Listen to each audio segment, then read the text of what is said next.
YouTube சேனலுக்கு எல்லாருமே like பண்ணுங்க, ஷேர் பண்ணுங்க, சப்ஸ்கிரைப் பண்ணுங்க. அந்த பெல்லுங்கிற பட்டன் இருக்கும், உங்க பொண்ணான கையால் அந்த பெல்லை மட்டும் கொஞ்சம் அமுக்கிடுங்க. சம்பவம் VLOG சம்பவம் குட் பேட் அக்லியோட ஃபர்ஸ்ட் சிங்கிள் வெற்றிக்கான அறப்போங்கிற என்னமா ஃபேன் பாய் சம்பவம் பண்ணிருக்கீங்க. என்னடா நீங்க எல்லாம் ஃபேன் பாய் சம்பவம் பண்றீங்க. பற்றம் பாடுறா அப்படின்ட்டு ஆதிக் ரவிச்சந்திரன் தலைவர் சும்மா மாசா ஒரு ஃபேன் பாய் சம்பவத்தோட ஃபர்ஸ்ட் சிங்கிள் விட்டுருக்காரு. அந்த ஃபர்ஸ்ட் சிங்கிள் ஆரம்பிக்கும் போதே ஆதிக் ரவிச்சந்திரோட வியூஸ்ல தலையை எப்படி காற்றம் பாடுறா அப்படிங்கிற ஒரு இதுல தான் ஆரம்பிக்கிறாரு. நெக்ஸ்ட் ஃப்ரேம் பார்த்தா ஃபேன்ஸுக்கு ட்ரீட் மாதிரி ஏகே அப்படின்னு தெஞ்சில. அப்புறம் இந்த கூஸ் பம்ப்ஸ் இருக்க பாரு எப்பா. அப்புறம் இந்த கூஸ் பம்ப்ஸ் எங்க ஸ்டார்ட் ஆச்சுன்னா எப்பா என்ன ஃப்ரேம் ஆயிடு ஒக்காலே பரணா மாசுரா மூவி கொரியால தான் நடக்குது. அது கன்ஃபார்ம் ஆயிடுச்சு.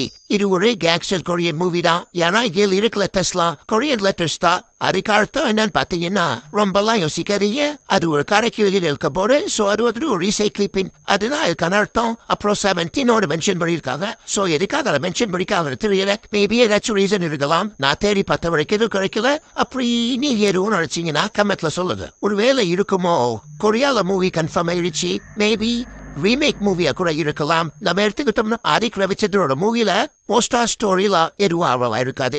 ஆனா அந்த மூவியோட என்ஜாய்மெண்ட் அந்த ஸ்கிரீன் பிளே எல்லாமே பார்க்கவா கொடுத்து ஒரு நல்ல ட்வீட் படமா இருக்கும். ஒருவேளை அது ரீமேக் படமாவே இருந்தாலும் கண்டிப்பா மாசா இருக்கும். போடுறதோ மழை மிஸ் ஆகாது. கண்டிப்பா ஹிட் ஆயிரும். ஸோ அப்புறம் ரெண்டு கேங் கடையில ஒரு ஃபைட்டு போல அதுல தலை சும்மா ஸ்குவாட் எடுத்து ஒரு குத்துறாரே. எனக்கு பார்த்ததும் தலையாட அந்த படத்துல இருக்கிறது. தலையெல்லாம் இப்படி பார்த்து பல வருஷமாச்சரா. வார்த்தல அந்த மாதிரி அங்க கூப்பிட இருக்கு. அந்த மாதிரி இருக்கு மாசா. அப்புறம் இந்த சுனில் என்ன மனுஷையா எல்லா பெரிய படத்திலையும் இருக்காருப்பா. வழக்கம் போல ஏகே படம் எடுத்துட்டா அதுல ஒரு ரேசிங் இல்லாம இருந்தா இப்படி அதுவும் ஃபேன் பாய்ஸ போகிற கண்டிப்பா இருக்கணும்.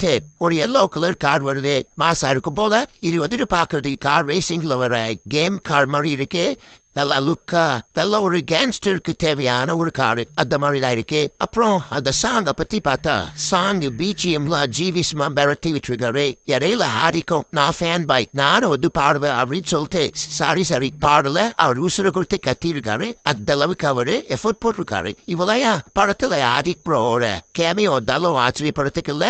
மேபி அது வரத்துக்கு வாய்ப்பு இருக்கு. வெடியா இருக்கு. அப்புறம் ஏகேக்கு நிறைய பாஸ்ட் ஸ்டோரியில வரும்னு நினைக்கிறேன். ஆபியஸா நம்ம ட்ரெயிலர்ல பார்த்து தெரிஞ்சிச்சு ஏகப்பட லுக் இருக்கு. எல்லா லுக்குமே மாசாதான் இருக்க போகுது. ஸோ படம் ரிலீஸ் ஆக இது கொஞ்ச நாள் தான் இருக்கு. கதை இதுவா இருக்குமோ அதுவா இருக்குமோ அவன் இப்படி சொல்றான் அப்படிதான் சொல்லுவாருங்க. ஆனா படம் கெத்தா இருக்கும், மாசா இருக்கும், தரமா இருக்க போகுது. வெயிட் பண்ணும். தரமான உஜி சம்பவம் லோடி. மறக்காம சர்ப்ரைஸ் பண்ணுங்க. தேங்க்யூ. அது